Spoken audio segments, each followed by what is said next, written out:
it's Rob. Welcome to Axel's Garage. Last evening, we did a video about Wanda. We were going over. Wanda is the second XJ that we bought. A lot rougher than the first one, and it had these little white wall tires on it that were completely shot, and it looked really poor. And my wife's been driving Wanda around to test it a little bit, make sure we work any mechanical kinks out of it before we prep it and start doing the build that we want to do on it. So my buddy Mark over at Axel's East had a parts Cherokee that had a decent set of wheels and tires, and they were a 30 by 9.5 on American Racing aluminum wheels. So I figure we'll go over and we'll grab them, we'll throw them on Wanda, and at least Wanda will have a decent set of tires and it might look a little better. Well, Wanda looked a hell of a lot better, but Wanda rubbed like crazy because Wanda's suspension is totally thrashed, sagging. So I woke up this morning, I'm still wearing my pajama pants, and I'm having a cup of coffee in the garage, thinking about what I'm going to do, and I did have a set of Jeep tires that were a little bit smaller. These are 225/75 R15s on steel Jeep wheels. They're fairly new tires on old, rusty, shitty Jeep wheels, and I'll show you what they look like. You could see it's just a lot of surface rust. I mean, they're not rotted out, but they're real. I mean, everybody knows what these gray wheels look like after 20 years. They look like shit, and they really make the car look like shit. And if you have them on your car, you hate them. Well, trying to figure out what to do about Wanda and those not fitting. Well, these measure out to about 28.5 as opposed to the 30s, and they're just under 9.5 wide. Those are 9.5 wide. It's really not the width, it's the overall diameter that's causing them to rub, and they're rubbing on the front bumper corners, and rubbing them pretty good. So I said, well, we'll throw these on Wanda, but Wanda's not going to look much better with these because those crappy little white walls that were on Wanda were on rusty Jeep wheels just like these. So I said, well, how hard could it be just to clean them up real quick and paint them?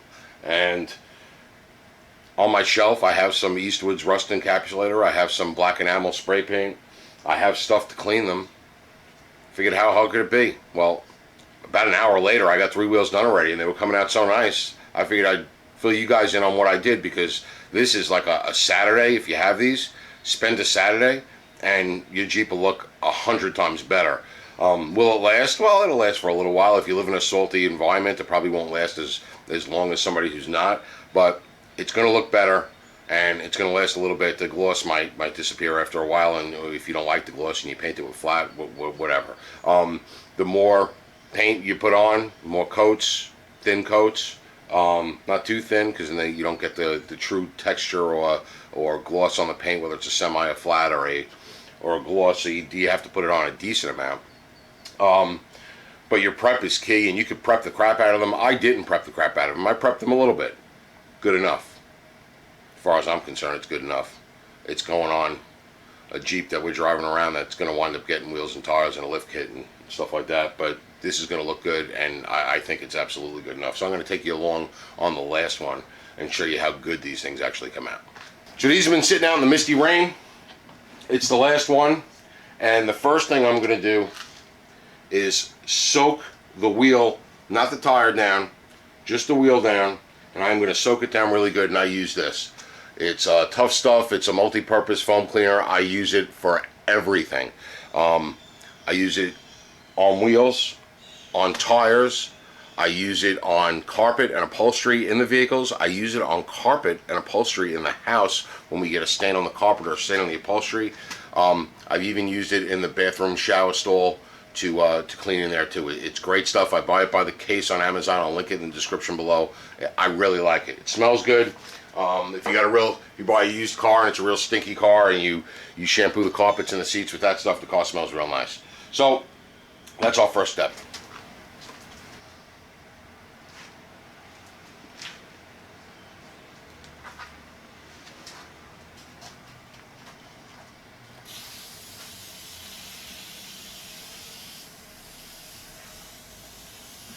These cans go pretty far. This was not a full can when I started, and this is the last wheel, and there's probably just enough in it to get the last wheel done. So you're going to use less than a can of this. You don't have to use this. You can use whatever cleaner degreaser that you have. This one's just about dead, but I definitely use less than a can because this, like I said, was not a full can when I started. Alright, so now that I got that, let me zoom in and show you what I'm doing. Alright, so now I have some 320 grit wet dry sandpaper, and however you want to do it is up to you. I like to start on this edge right here with my fingers in the edge, and I sand it using the Tough Stuff foam as my lube. And what you want to do in this is you want to get any rough rust a little smoother. You know, maybe some of it will come off completely, but the heavy stuff isn't going to come off completely, but you want to try to smooth it out. So I go in that groove there. The Tough Stuff is a great lube, so it's going to clean and lube your sandpaper. And just, I'll go right up to the wheel weight and get in there as best as I can on either corner of the wheel weight.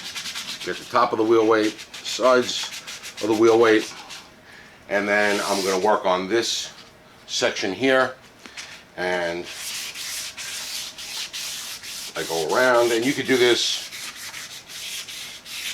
any way you want. I just try to like to go around methodically so I know I got everywhere covered. Alright, so once I got this surface done and this surface done, I'm going to work on the insides of these triangles, and I come in with the sandpaper and I just try to smooth out any of that heavy rust. Some rust comes off. If your sandpaper starts to get a little dry, you can dip it down into here because that's where the detergent actually starts to settle. And then I'll go to this triangle and I'm going to work all my triangles around. Alright, after I get the lips on all the triangles, then I'm going to just do that center section between the triangle.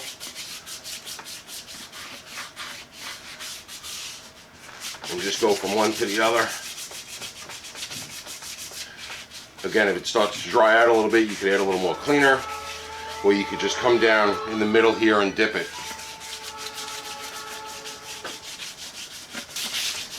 And then once all these center sections are done, I come down and I get this area between the lug area where that center cap would go and here, and I just get in there real good.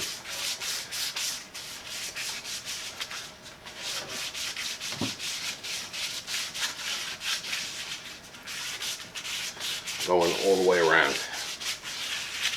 Now whether or not you're going to put center caps on is up to you. So you can go in here and get a little of this as well.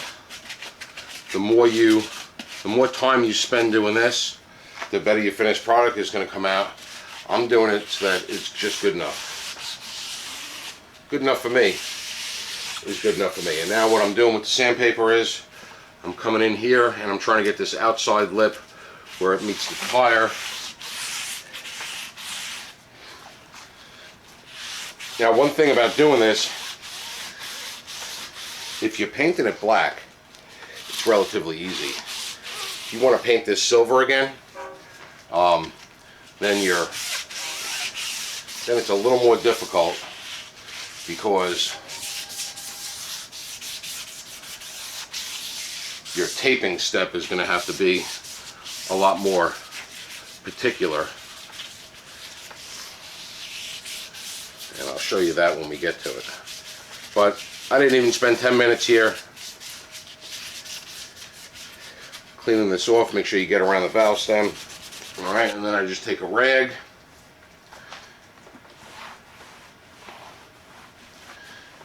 and I am going to get the majority of the dirty residue from sanding and soap. Now, I mean, if you really wanted to do yourself a favor, which I didn't do because it's really not necessary, but it might help a little bit, is you could clean these off, you know, with a wheel brush and a hose prior to doing this so that they're not as dirty. But I didn't do it that way. So now that I got most of it off with a rag, it's still dirty because I used a dirty rag just to sop most of it up. I am going to spray the wheel down again with my with my soap. And like I said, you can use any soap you want. This can's pretty much dead. This can's dead. Let me grab another one.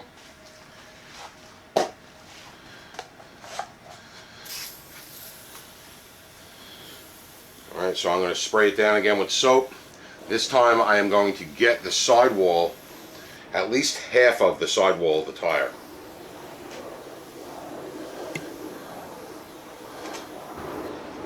Alright, and those of you that watch my videos on a regular basis know that I love the drill brushes. And I'll link these in the description below. They come in an assortment of like 30 brushes. This is the yellow, is the medium. And what I'm going to do here is I'm going to start on the tire, just so I'm not leaning into the rest of it. And I'm going to get the groove, the bead groove, in between the rim and the tire really good with the brush. And then we're going to come up and we want to get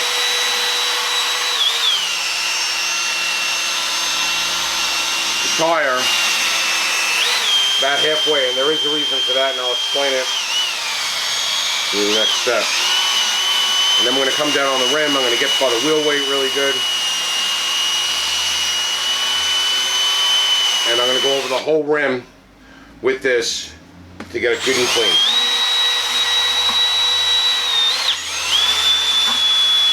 Once you're thoroughly satisfied that you got it good and clean, just take a rag and you're going to wipe all the excess that you can wipe with the rag. And try to get as much of the liquid as you can. And the next step, which is getting it dry. And that I'm using compressed air. If you don't have a compressor, you can just put it out in the sun and let it drip dry. But what I'm going to do is I'm going to blow out here. Most of your water issues are going to be on the wheel weight and in between the tire and the wheel. So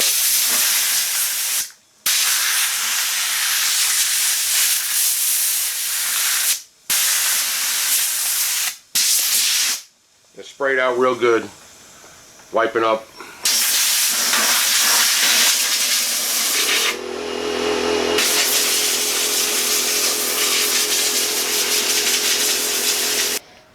So once again, I was talking to nobody because I forgot to hit record on the camera. But after you got your wheel blown off with air, all the water's out of it, or you left it out to dry, and you got all the water out of it, you got to clean it, get it ready for paint. I'm using acetone because I have that here in the garage. You could use acetone, you could use a lacquer thinner, you could use anything you want.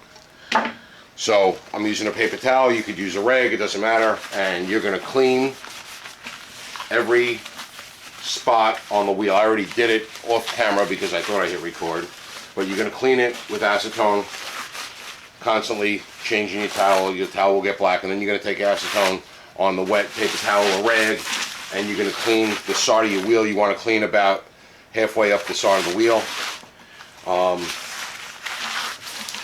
I try to avoid pouring the acetone directly on the rubber. I don't know if it negatively affects the rubber, but wipe it down with acetone, and then if you use a paper towel like me,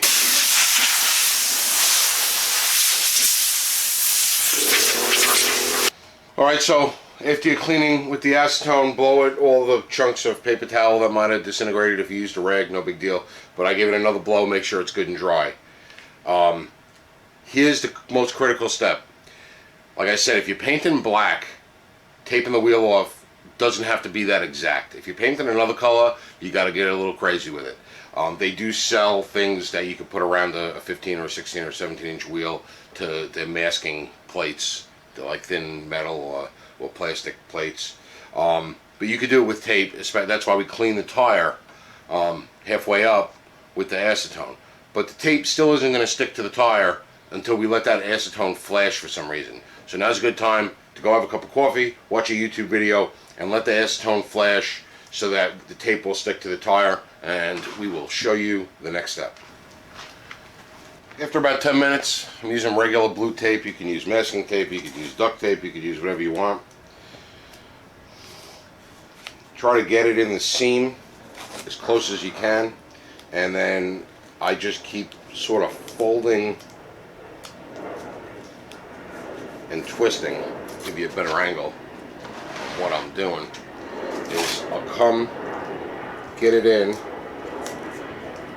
and then I'll just hold it here, I'll turn it, let this fold over and push it down, and bring it along, and just keep doing that.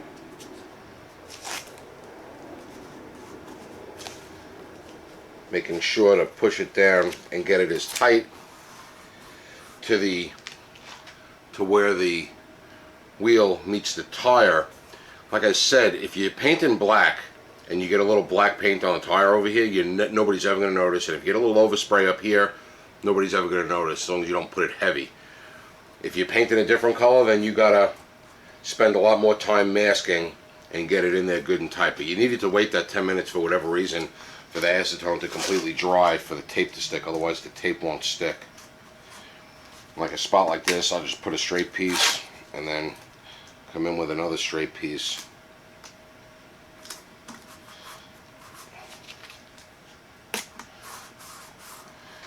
And just get it like that. And you can see right here, there's a little bit of you can see a little bit of tire, never gonna notice it. Plenty good enough for me. So I'm going to go all the way around like that, and then once I get all the way around the tire, I'm going to come up here with a piece, and I'm going to do the same thing. I'm going to use the sort of the fold and stick down way to get it around. Now if you have a variety of masking tape and you had a real thin one makes curves easier. And then you could go to this is like a 1 inch or a 3/4 inch tape, but I'm going to put 3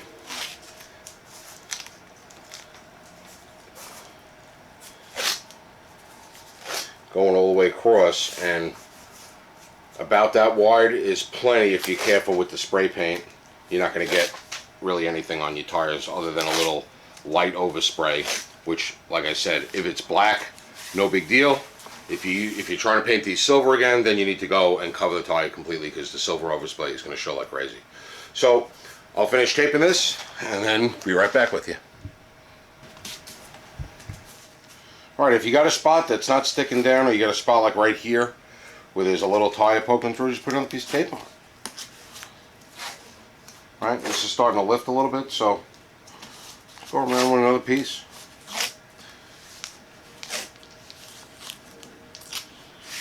And then right down here by the wheel weight, I kind of didn't get close enough, so I'll just put a couple more pieces in, get me a little bit closer.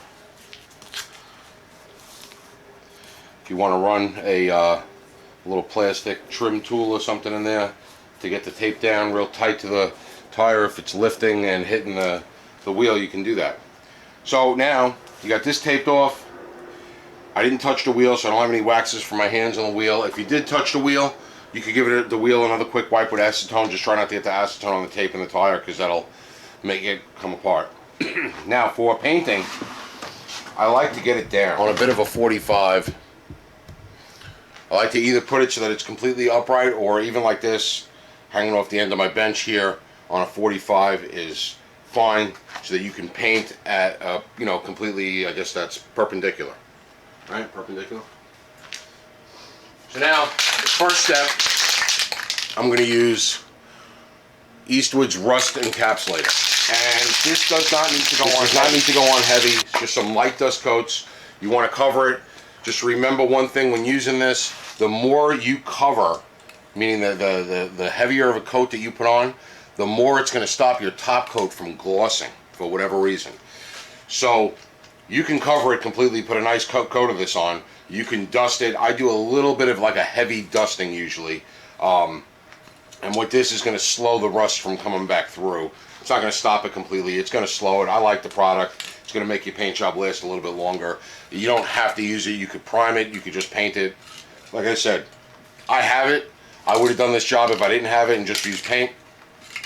But because I have it on the shelf, I'm going to use a little, and I'm going to go around the outside just so I can get between the tire and the wheel on that lip. Right, and then I'm going to come and get that lip where the wheel weight goes. That's, as you saw, one of the spots where the rust really builds up on these things. Oh, I forgot to tape off my valve stem. Every other wheel I have the valve stem taped. I'm not going to. So very carefully, I'm just going to wrap. That would have annoyed me if I had tape on the valve stem. You don't have to tape the valve stem if you use them black. This is black anyway. And now I'm going to, now that I got those two things done, the inner and outer, I'm just going to give it a little. And the reason why I'm just using short bursts is because you don't need a lot of this product on it. This is just a rust encapsulator undercoat. So you just want to give it a medium dusting. Just cover it completely, but do it in a dusting fashion.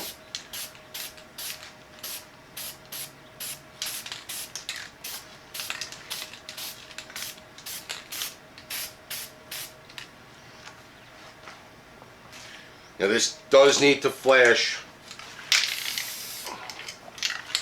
This rust encapsulator does need to flash out for about 10 to 15 minutes, so clean the garage, go have a cup of coffee, do something, let it flash completely. Give it a good 15 minutes. What I did as I was doing all the other wheels is I put this to the side and start working on sanding and cleaning another wheel. This being the last one left, I have to, after about 15, 20 minutes, 25 minutes, I mean, wait 15.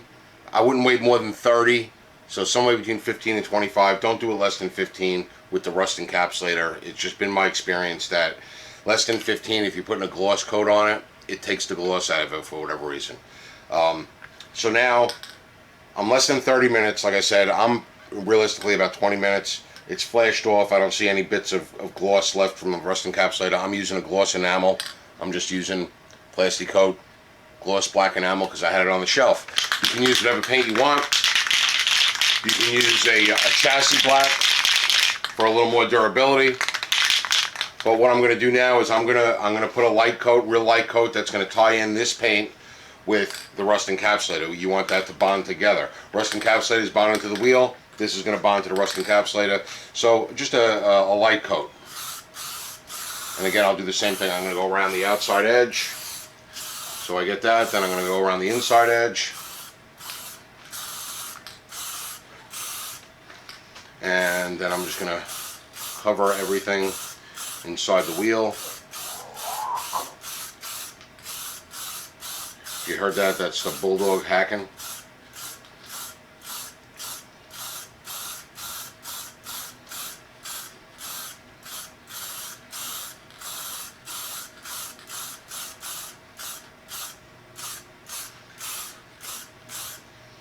Alright, and then I'm just going to give this about 10 minutes just to flash off.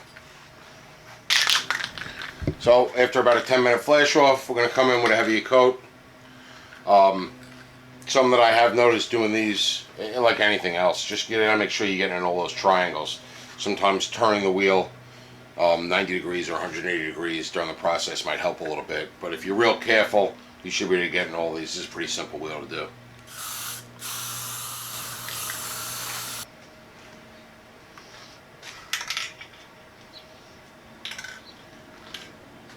And then I'm going to give this second decent coat a good 15 minutes to 20 minutes to see if it dulls. A lot of times, like I said, that rust encapsulator will make it dull. If it doesn't dull and I got everything covered, I'm good. If it does dull, I'll put another coat on it, the same as the coat that I just put on. The plastic coat comes out really nice. If you put a nice heavy coat without running it, for your final coat, it does give a nice finish to it. Really smooths it out. I don't see any of the pit marks that were in there. We'll see what happens when this one dries.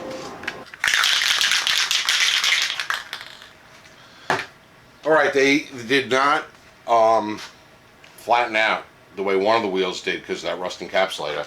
But what I am going to do, I mean, while I got it here all taped in, the best times. Well, while I got it here all taped off and clean, I might as well flip it 180 degrees, put a third coat on it. This way, I know I got good coverage everywhere. I did notice doing the other wheels, I did miss a couple little spots that I would have liked to hit, and then I went back and hit them. So, no sense in doing it good.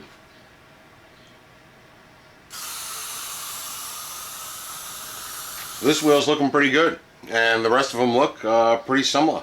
We're going to put them down, let them dry, and then peel that tape off. I don't like peeling the tape off when it's wet because you're going to hit something and smudge something. Let it dry. Don't be in a hurry. Just let it dry. This whole project takes, 2 hours tops. So here's the finished product. I think it looks pretty good. Got to take the tape off the valve stem. But less than a can of cleaner, less than a can of paint for all 4 wheels, third of a sheet of sandpaper, little elbow grease, and I think they're going to be happy with the way it looks on the Jeep. We put the original center caps back on. You can paint them black if you want to, or you can paint them whatever color you paint the wheel. I just thought this looked neat.